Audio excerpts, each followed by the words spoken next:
예, 방금 전에 속보가 들어왔는데 윤석열 체포영장 오늘 내일은 집행하지 않는다 이렇게 특검이 밝혔습니다. 내일이 김건희 출석하는 날이고 모레가 체포영장 기한 아닙니까? 시한인데 그래서 오늘 할 거다라고 생각했는데 지난번에 영장 집행하러 갔을 때 8시 40분인가 갔거든요. 근데 오늘 9시가 될 때까지 아무 얘기가 없어서 이상하다 했는데 역시 아니나 다를까 오늘 내일 집행하지 않는다. 이유가 뭘까요, 정구승 변호사님? 일단 과거와 다르게 변호사 선임서가 들어왔습니다. 그래서 이제 아마 변호인의 조력을 받기 시작할 것이고, 그리고 어차피 지금 저 출석을 거부하는 태도로 미루어 봤을 때 출석을 시킨다고 하더라도, 그러니까 구인을 한다고 하더라도 제대로 된 진술을 기대하기 어려운 상황이기 때문에 일단은 오늘과 내일 집중된 조사, 그리고 내일 특히 김건희를 이제 불러서 조사하는 것에 집중을 하겠다라는 취지로 보이고, 그 이후에 진술이나 이런 걸 받는 형식을 갖추지 않을까 싶습니다. 또 한 가지 법적인 것 좀 여쭤보고요. 네. 지금 어제 나온 보도를 보니까 윤석열 변호인 측에서, 그러니까 윤석열 얘기겠죠. 뭐 몸에 손대기만 해봐라 뭐 이렇게 나온다고 하는데, 그러면 몸에 손 안 대고 발 댑니까?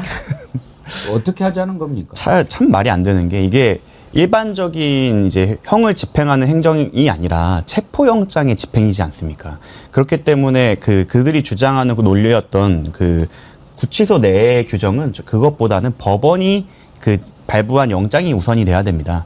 우리 잘 생각해 보시면, 우리가 영상이나 뭐 영화 같은 데 보시면 체포영장 집행할 때는 물리력이 동반될 수밖에 없습니다.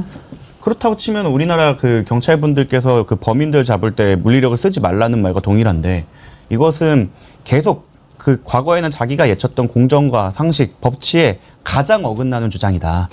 그래서 뭐 변호인단이 계속 법을 운운하고 법적 대응을 운운하는데, 그 변호인단이 지금까지 탄핵 심판 때부터 해왔던 주장이 인용이 된 적이 있는가? 물론 지기현이라는 이상한 판사님을 만나서는 하나가 됐지만, 그 외에 그들이 주장한 것들 중에 인용된 것이 있는가를 생각을 하면 그렇게 뭐 걱정을 할 필요는 없을 것 같습니다. 그 변호인들이 뭐 형집행법 운운하던데, 그 형집행법은 뭡니까? 형집행법은 구치소 내에서 이제 물리력을 행사하는 데 대한 규칙인데, 이것 같은 경우는 아까 말씀드린 대로 일반적인 형을 집행하는 당시, 그러니까 영장이 없을 때는 당연히 그 규정에 따라서 그 절차에 따라서 물리력을 진행하게 돼 있습니다. 다만 이 사건은 체포영장을 집행하는 과정입니다. 법원이 발부한 체포영장에 따라서 그 물리력을 행사할 수 있게 법원이 인정을 해준 거거든요. 근데 다만 그 피의자의 신분이 수용자일 뿐입니다. 그럼 무엇이 앞서야 될까요? 당연히 법원이 발부한 영장에 따라서 집행하는 거기 때문에 그것이 앞서야 된다고 대부분의 법조인들은 생각을 할 겁니다. 왜냐하면 영장을 받고서 그 사람을 탐문해갖고 찾아냈는데 그 사람이 수용자라는 이유만으로 물리력을 행사하지 못한다? 그건 좀 이상하잖아요. 그렇죠. 예. 그렇기 때문에 영장까지 이미 발부된 상황에서 그분들이 이제 그 형집행법, 그 수용자에 관한 법률을 들어서 그렇게 변론을 하시는 거는 사실 납득하기는 좀 어렵다라고 생각됩니다. 정말 윤석열 하는 거 보면 욕이 안 나올 수가 없어요. 정말 이 우아한 사람이 욕을 해대습니다. 정말. 아니 근데 저는 김건희하고 윤석열의 둘의 그 정말 또 하나의 공통점을 발견을 했어요. 여러분 김건희 가끔 보고 있으면 본인이 창피하거나 망신이 되는 것까지도 이용하잖아요. 막. 근데 윤석열도 그런 사람이었어. 예, 예.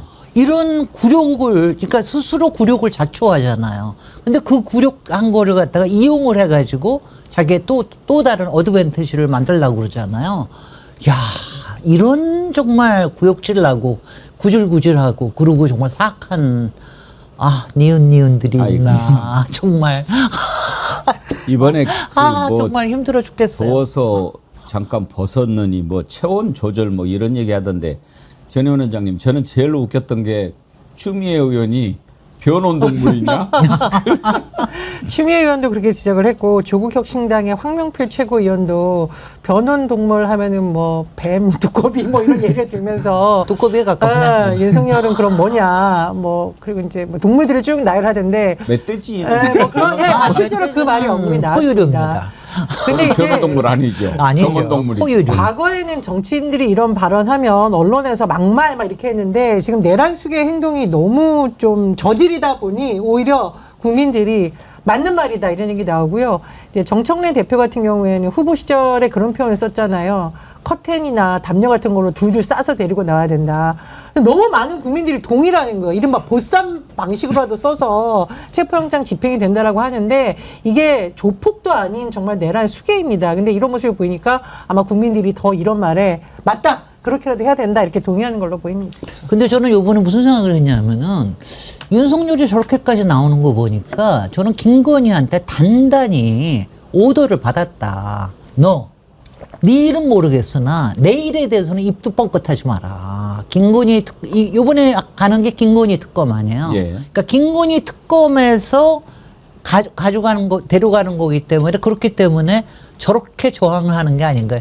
자칫했다가 내가 말을 하면 어떡해. 왜냐면 너 여기서 입만 뻥끗해 봐라. 내가 변호사비 낼 줄 아냐? 이혼할 거야. 저는 그랬을 거라는 생각이 들어요. 예, 생각보다 묵비권을 계속 행사하는 게 쉽지가 쉽지 않습니다. 않거든요. 왜냐하면 너무 당연한 말부터 시작해서 빌드업 해갖고 자기한테 불리해져 가는 과정을 그대로 지켜보면서 계속 묵비권을 행사하는 거는 법조인들도 쉽지 않거든요. 그래서 지금 그것을 알고 있기 때문에 그것을 오더한 사람이 누군지 모르겠지만 그렇기 때문에 아예 출석을 하지 않는 전략으로. 왜냐하면 윤석열의 과거 행적을 보면 본인이 99%를 얘기하는 사람이기 때문에 아마 묵비권을 행사하면서 하는 것을 쉽게 하는 성격은 아닐 것 같아요. 그래서 아예 출석 자체를 못하게 막자라는 전략으로 나온 것 같습니다. 윤석열 제일 힘든 게 말 안 하는 거 아니겠어요? 그렇죠. 혼자서 다 말하는 친구인데. 김건희의 말씀은 정언이야, 정언. 이게 참 그야말로. 저희가 사실 이 법적 논란이 있는 것도 사실 법조인의 한 명으로서 너무 죄송한데 여기에 대해서 딱 맞는 규정이 없는 것에 대해서는 또 변명을 드리자면 이 법조인들의 빈약한 상상력으로는 이런 일이 일어날 거라고 상상조차 하지 못했을 겁니다. 저희 국회의원분들도 형사소송법을 만들면서 어떤 사람이 이렇게 옷을 벗어가면서 버틸까에 대해서 저희가 상상을 못해서 정말 이렇게 딱 맞는 규정이 없었는데 정말 기상천외. 예. 근데 이거를 일국의 대통령이었고 법조인이자 검찰총장이었던 자가 이런 행동을 한다? 정말 한 명의 법조인으로 사과드리고 싶은 마음이고 정말 경악을 금할 길이 없습니다. 저는 좀 이런 상상을 해봤습니다. 왜 상대방을 압박하는 절수도 있지만 상대방이 원하는 거를 들어주는 방식으로 입을 열게 하는 것도 가끔 영화나 이런 데 나오잖아요. 제가 보기엔 첫 번째로는 술을 주면 얘기하겠다 이럴 수 있고 두 번째로 최근에 경악한 뉴스를 보면 나에게 사우나를 한번 하게 해달라. 편백나무 사우나. 또 하나는 딱딱하고 좋은 매트리스를 갖다 달라. 이걸 해주면 내가 입을 열겠다라고 하는데 뭐 오늘 다뤄주시겠지만 윤석열 집무실에 편백나무 사우나 지었다라는 여기에서 초대형 매트리스 얘기가 나오잖아요. 매트리스 얘기하니까 씁쓸합니다. 매트리스를 외국에 출장 갈 때마다 들고 다녔다는 거 아니에요? 글쎄 비행기 태우고 다녔대요. 말이나 되는 아니 좀 돌았어. 정말 정상 아니에요. 근데 정상 아니야. 대통령이 해외 순방을 할 때면은 일반적인 숙소보다는 훨씬 더 좋은 숙소를 아무래도 머무셨을 텐데. 그럼요. 그리고 그렇게 좋은 숙소에는 신청을 할 수도 있습니다. 좀 딱딱한 매트리스 바꿔달라. 그렇게 할 수 있는데 말도 안 되는. 그러니까 본인이 왕처럼 굴고 싶어 하는 거를 정말 기회만 있으면 뭘 했던 게 아닌가 하는 생각이 들어요. 호텔도 스위트 중에서도 최고급 최고. 스위트를 그럼요. 뭐라고 부릅니까? 로얄 스위트라고 로얄 부릅니까? 스위트. 네. 그런데 묵을 거 아닙니까?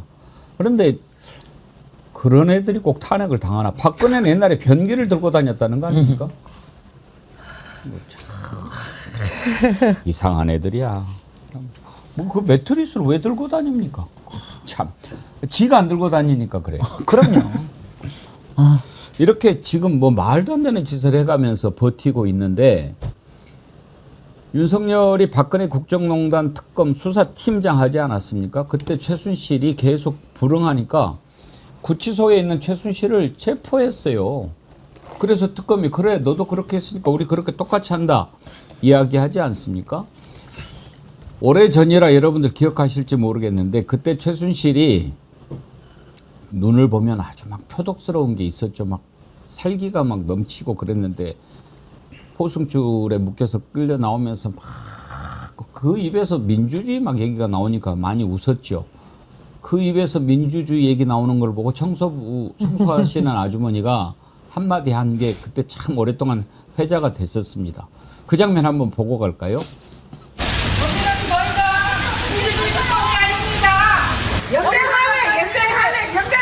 박 대통령하고 모든 공동체 힘을 밝히라고 자백을 강요하고 있어요. 네? 이거는 너무 억울해요. 우리 애들까지 다 어리숙자까지 이렇게 하는 거는. 저걸 윤석열이가 했었죠. 그런데 그때 그 아주머니께서 연병하네. 지금 윤석열 보고 국민들 똑같이 그런 마음 들지 않겠어요? 그럼요. 아 정말. 연병은 맞아요. 연병이 전염병이잖아. 도지 전염이 됐어 완전히. 아 똑같아 정말. 아. 이번에 만약에 다음에 다시 한번 체포영장을 신청을 해서 발부받은 다음에 물리력 행사해서 구인을 할 때 어떤 말이 울려 퍼질지 저는 기대가 되고 있습니다. 레퍼런스가 이미 있기 때문에. 저는 어제 그런 생각이 들었어요. 윤석열이 왜 저렇게 끝까지 버티는가? 저는 그자의 그 품성이라든지 뭐 여러 가지 보면 아주 단순한 자지 않습니까? 네. 단순 무식한 놈이에요.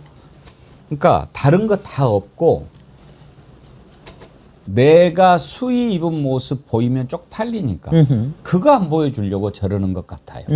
그러니까 그 와중에도 구속돼 가지고 헌법재판소 출석하는데 머리 이렇게 하고 다듬고 나온 사람 아닙니까?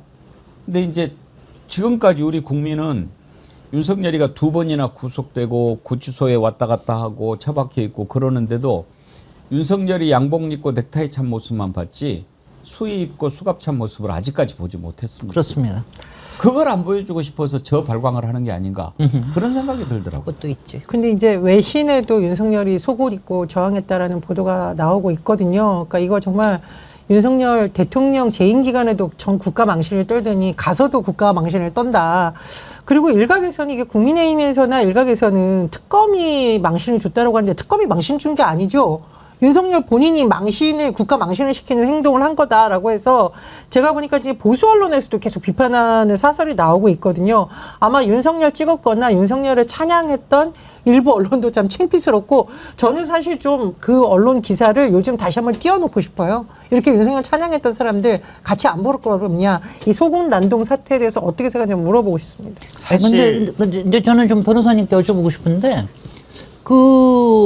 그날 특검이 나간 사람도 그렇고 그 다음에 현장에서도 카메라를 다 촬영을 했다는 거 아니에요? 평소에도 CCTV 있고 그 다음에 그 버디캠이라는 예. 걸 차고 갔고 그러니까 모든 게 기록이 돼 있을 텐데 윤석열은 지금 이거를 문제 삼아가지고 이거를 하여튼 사법 건수로 만들어가지고 이제 사법부에다가 한번 기대 보겠다는 거 아닙니까?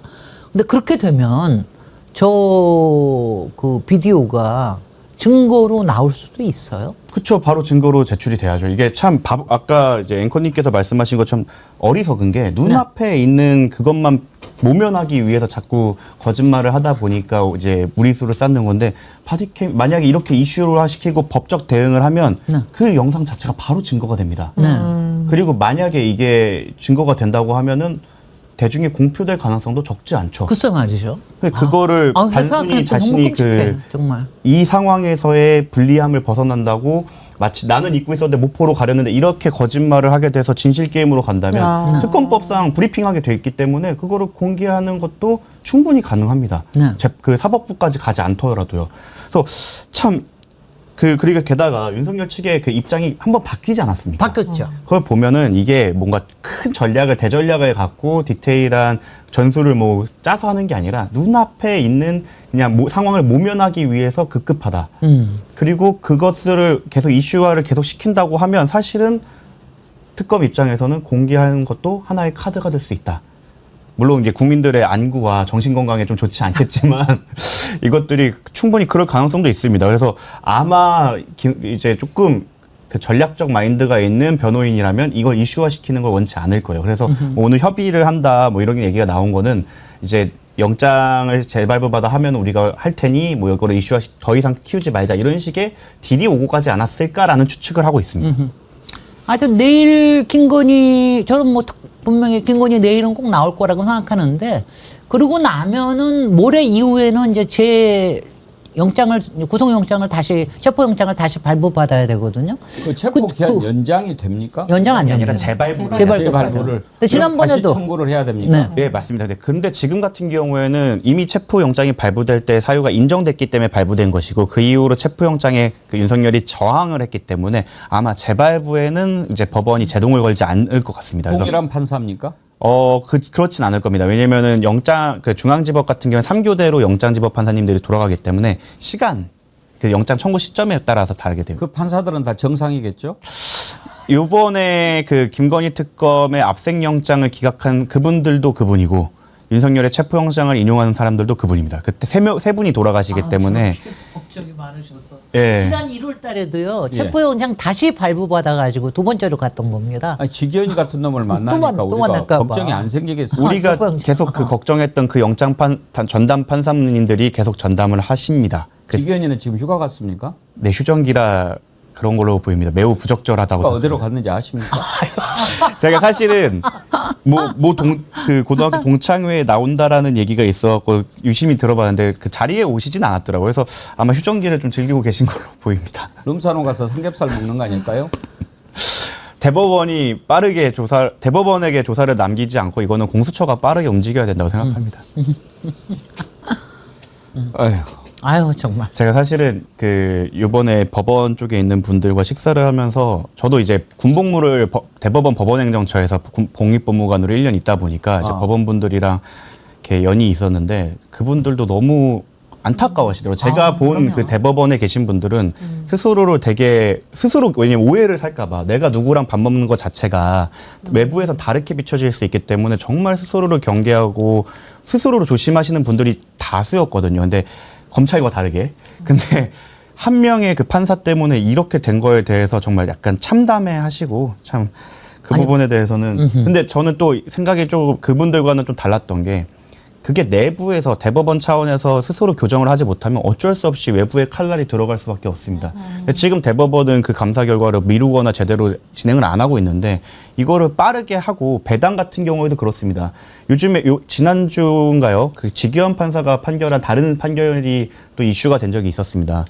그 뜻은 뭐냐면 다른 일반 사건도 지기현 판사님께서 진행을 하고 있다 보니까 이렇게 늦어진다라는 그 핑계자 명분이 될 수 있다는 건데 이거는 사실 법원 차원에서 재배당이나 이런 것들을 해갖고 내란 사건을 일주일에 3번, 4번 할 수 있게 만들어줘야 되는데 이거는 결국 대법원장이 결단을 해서 해야 되는데 그걸 안 하고 있다는 거에 방증이라고 생각합니다. 그래서 법원이 비판을 안 받고 외부의 칼날을 받고 싶지 않다면 사실 대법원장이 나서서 빠른 재판이 진행될 수 있도록 해야 되는데 그걸 안 하고 있기 때문에 그럼요. 예, 이거는 충분히 비판받아 마땅하다고 생각합니다. 사실 이제 법원 공무원 노조를 제가 예전에 많이 뵌 적이 있었어요. 근데 그분들 같은 경우에도 이렇게 중요한 시기마다 목소리를 냈었는데 그 서부지법 폭동 사태 이후에 굉장히 강력하게 폭도들 엄벌하라 이렇게 낸 적이 있고 또 조한창 같은 경우에는 헌법재판소 그 헌법재판관 후보에서 빠져라라고 목소리를 계속 냈습니다. 윤석열 탄핵 심판에 참여는 안 된다고 하는데 사실 말씀해 주셨듯이 법원에 근무하시는 분들도 이게 무슨 죄입니까?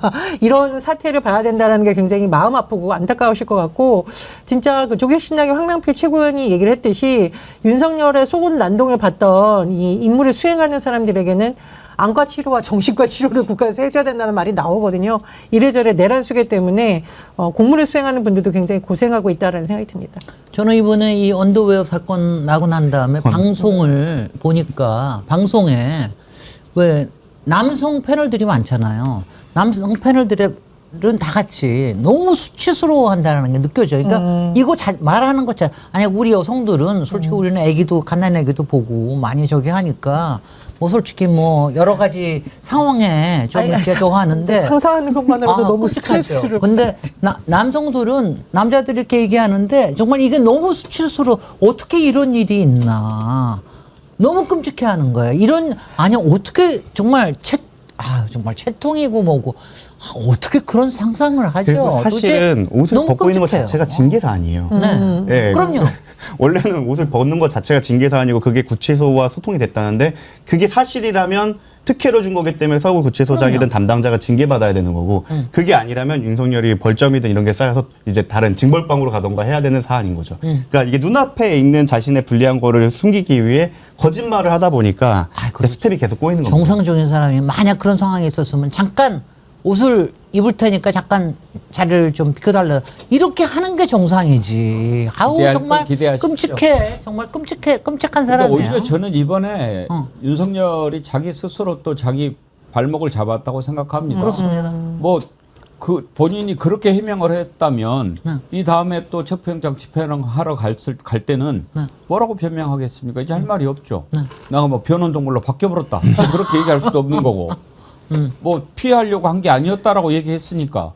그래 그러면 이번엔 떳떳하게 날짜도 딱 통보해주고 갈 테니까 딱 차려입고 파란색 어울리더만 그거 딱 입고 이렇게 나와서 국민 앞에 한번 그걸 보여주면 저놈이 그래도 거짓말 아니었네 이렇게 믿을 거 아닙니까? 근데 아마 제 예상으로는 변호인과의 접견 때문에 갈 수 없다. 미리 변호인 접견을 풀로 예약을 해놓고 풀로 예약을 해놓고. 내가 다른 사건 접견 때문에 못한다라는 전략을 쓰지 않을까 합니다. 왜냐하면 변호인 접견은 헌법상 권리기 때문에 이걸 제한하는 거에 대해서 아마도 특검이 망설일 수밖에 없기 때문에 이제부터는 사실은 왜 9시에 들어갔냐라고 저는 생각할 때 접견 전에 치고 들어갔다고 생각하는데 한 번 겪은 윤석열 입장에서는 변호인 접견을 할 수 있는 가장 빠른 시간인 9시부터 시작해서 풀로 예약을 해놓는 방식으로 조금 이거를 방어하려고 하지 않을까. 아니 8시 반에 체포하러 가면 큰일 나요. 아니요, 그렇진 않습니다. 그렇죠. 8시 반에 가면 되잖아. 아침은 먹이고 그러고 가면 아니 근데 되잖아. 윤석열은 맨날 건강 핑계를 대는데 접견할 때는 어쩜 이렇게 활발하게 다니는지 그리고 이것도 뭐 접견을 너무 자주 해서 논란이 지금 일고 있는 거잖아요. 그래서 사실 국민들 입장에서는 지금 12.3 계엄이 터진 지 벌써 8개월이 지금 지났거든요. 그러니까 되게 답답하고 속상하다. 이 내란술계의 법꾸라지 행태를 언제까지 지켜봐야 되냐는 계속 불만이 커지고 있고 그래서 이제 정성호 법무부 장관 같은 경우에도 단호하게 하자라는 취지로 내린 것 같습니다. 그래서 뭐 물론 끌어내는 게 최선의 수사 방식은 아니겠습니다만 국민 감정상 내란술계가 이렇게 속옷난동 부리는 것에 대해서 결코 시선이 곱지가 않다. 정말 친들, 그러니까 그 뭐죠? 담요로 싸서라도 들고 나야 된다는 말이 나오는 이유를 좀 살펴봐야 될 것 같습니다. 사실 법대로 하면 됩니다. 지금 문제는 뭐냐면 특혜를 받고 있기 때문에 문제가 되는 겁니다. 체포영장이 있으면 체포영장을 진행을 하는 거고 변호사 접견 같은 경우에도 제가 동부지검에 저는 이제 형사를 많이 하다 보니까 동부구치소를 자주 가는데 1호실 방에 김용현 전 장관이 항상 있어요. 뭐 근데 그거는 본인의 권리니까. 근데 윤석열의 문제는 뭐냐면 공무접견실에서 받았다는 겁니다. 변호인 접견실은 한 이 정도인 책상 2개에 이제 가림막 하나 있고 이렇게 접견을 받다 보니까 아마도 조금 불편하죠. 네. 그조차도 견디지 못해서 검사들이 수사할 때 받는 공무접견실에서 받았다는 것 자체도 특혜고 두 번째로 접견이라는 건 아침 9시부터 그 점심시간을 제외한 4시까지밖에 원래 못하게 제한이 돼 있고 주말에는 전혀 안 됩니다.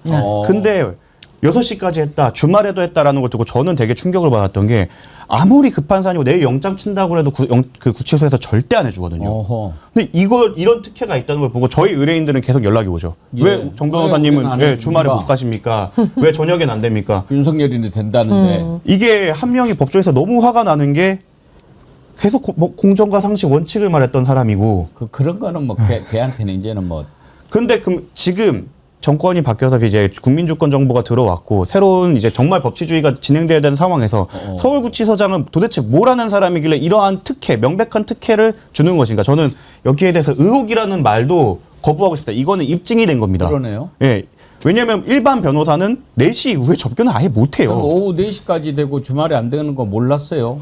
되는 줄 알았어요. 예, 변호사들은 이제 접견 시스템이 이제 인터넷으로만 됩니다. 이제 정말 급한 경우에는 이제 영장이나 이런 게 있을 경우에나 이제 전화나 팩스로는 가능하지만 일반적인 9시부터 11시까지 그래서 11시 반까지 진행이 가능하고 1시 반부터 4시까지밖에 안 되기 때문에 예를 들어서 저 같은 경우에 수원구치소로 이 방송 끝나고 가려면 정말 부지런히 가지 않으면 왜냐면 6시까지 아니라 4시까지다 보니까 그걸 맞추기가 굉장히 힘듭니다.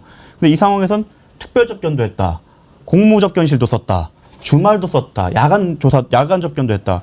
이런 특혜를 없애면 아마 에어컨을 밤에는 쐬지 못하고 주말에 쐬지 못하기 때문에 나오고 싶은 마음이 많았겠죠. 왜 나오고 싶지 않겠냐? 저라도 그럴 것 같습니다. 아니, 그러니까 최서원, 최순실 했을 때 수사팀장이 윤석열이었잖아요. 그 국정농단 특검 할 때. 그러면 똑같이 하면 되는 거잖아요. 이게 공정한 거 아닙니까? 근데 최서원 같은 인물한테 했던 방식을 왜 윤석열 내란수계는 어떻게 보면 더 심각한 사형이나 무기징역이 취해질 수 있는 범죄자인데 이렇게 하냐는 말이 계속 나올 수밖에 없다. 그래서 저는 지금 보니까 일각에서 이거 만약에 제대로 안 한 것에 대하면 징계까지 해야 된다는 얘기가 나오는데 그런 부분도 반드시 검토가 돼야 된다라고 봅니다. 저는 이거 징계는 기본이고요. 왜냐하면 이미 특혜가 밝혀졌으니까요. 징계는 기본이고 이건 사법 처리의 대상입니다. 저희 그 형사 전문 변호사 너무 화가 납니다. 이 부분에 대해서. 왜냐하면 정말로 시급하게 저희가 접견을 해야 됨에도 불구하고 예약 시스템 꽉 찼습니다. 안 됩니다. 뭐 주말이라 안 됩니다. 우리 구치소 규정 아시지 않습니까? 이래서 지금까지 정말 다 안 됐었거든요. 이거 자체가 특혜고 이거는 이미 밝혀진 사안이기 때문에 왜냐면 시스템에 남아있기 때문에 이건 징계 사안이 아니라 도대체 어떤 이유로 했는지 아니면 직권을 남용했는지를 수사를 해서 사법 처리를 해야 되는 대상이라고 생각합니다. 아니 그 정말 이 구치소장은 너무 수상해요. 수상해요. 그러니까 수원 구치소장 했을 때도 당시에 이화영 부시장에 예. 대해서 이상한 짓을 많이 했거든요. 뭐 최상목이가 임명했단 말이에요. 근데 이거 지금 하고 있는 꼴을 보면 무슨 비서실장 같아, 지가. 구치소 안에 비서실장처럼 하는데 저는 정성호 법무부 장관이 지난번에 뭐 구치소 내에 이 여러 가지 뭐 비리 문제를 조사하느라고 뭐 한번 조사를 했다는데 이 구치소장에 대해서 저는 조치를 취해야 될 것 같다는 생각이 드는데요. 그것도 여쭤보려고 그러는데 지금 다시 집행을 하게 되면 협조하라 이렇게 정성호 법무부 장관이 서울구치소에 했다고 그럽니다. 지시를 하지 않았습니까? 이번에 그렇게 안 하면은 법무부 장관 지시를 어기는 안 따르는 그렇죠. 거 아닙니까? 그러면은 그 뭐가 돼요? 사실은 가장 먼저 해야 될 거는 보직해임부터 해야죠. 그렇죠. 직무 배제를 시키고 대직자를 시키고 그 다음에 징계. 그리고 서울구치소장 임기제 이런 거 아닐까요? 그런 거 아니죠. 그거는 제가 확인해 봐야겠습니다. 근데 아마도 구치소장 뭐 이런 아이, 것들이 임기가 임기제일 있겠어요. 리가 근데 뭐 이렇게 그냥 임명하는 거지. 근데 이번에 국방홍보원장 네, 그 뭐 징계를- 쓸데없는 짓 네. 하다가 이번에 직위 해제 직위해제 당하지 않았어요? 네. 안규백 장관이 바로 날린 거죠. 됐어요. 그것도 그냥 날린 게 아니고 징계를 청구하고 직위를 해제시키고 또 수사 의뢰도 했거든요. 네. 정확히 동일하게 진행돼야 됩니다. 그렇게 해야죠. 네. 근데 이거는 심지어 아까 접견 기록을 통해서 객관적인 증거가 있는 사안이기 때문에 더 이상 머뭇거릴 이유가 전혀 없습니다. 징계는 기본이고 수사 의뢰 그리고 아까 말씀드린 것처럼 이거 사법 처리까지 꼭 진행되어야 되는 상황인 게 이게 일반인과의 형평이 너무 어긋납니다. 이 부분은. 이미 타택됐기 때문에 전 대통령이에요. 그리고 만약에 공직선거법 유죄가 나오면 민간인인데 이 사람에게 이러한 특혜를 줬다는 것 자체가 이해가 되지 않습니다. 도대체 카르텔이 그냥 온갖 카르텔이 있더니 구치소장 내까지도 카르텔이 왜냐하면 이 구치소장분들께서 뭐야 도대체 최근에 이런 식으로 하신 다음에 대형 로펌으로 넘어가는 경우가 엄청 많아요. 그렇대요. 구치소장이 네, 로펌을? 전 네. 구치소장들이 아. 대형 로펌으로 고문을 형식으로 가셔갖고 왜냐하면 대형 로펌 입장에서는 보통 의뢰인분들이 이제 서울구치소로 오게 하는 것이 일 목적이고 그 다음에 서울구치소의 내에서의 삶을 이제 개선시키는 게 그분들의 입장에서는 자기 클라이언트의 목적을 달성하는 거기 때문에 이 목적인데 그런 목적으로 전관인 구치소장들을 영입을 하는 겁니다. 근데 이거를 뭐 당장 노리는지는 모르겠지만 이거는 근데 징계와 사법 처리를 통해서만 깰 수 있는 문제라고 생각합니다. 그리고 대형 로펌과 네트워크 펌에서 전관들을 영입하는 거에 대해서도 조금 제한을 가야 되지 않나. 특히 뭐 김앤장을 필두로 해서 김앤장 같은 경우는 정말 다양한 분야에 있는 그 고위공직자들을 영입을 하는데 이 부분에 대해서 좀 제동을 어느 정도 걸어야 되지 않을까라는 생각이 듭니다. 그러면 변호사님 말씀대로 하면 심지어 구치소 안에서도 정관 예우가 작용할 수 있다. 뭐 그걸 제가 이제 밝혀내진 못했지만 그런 목적으로 추정되는 목적으로 그분들을 이제 대형 로펌에서 영입을 합니다.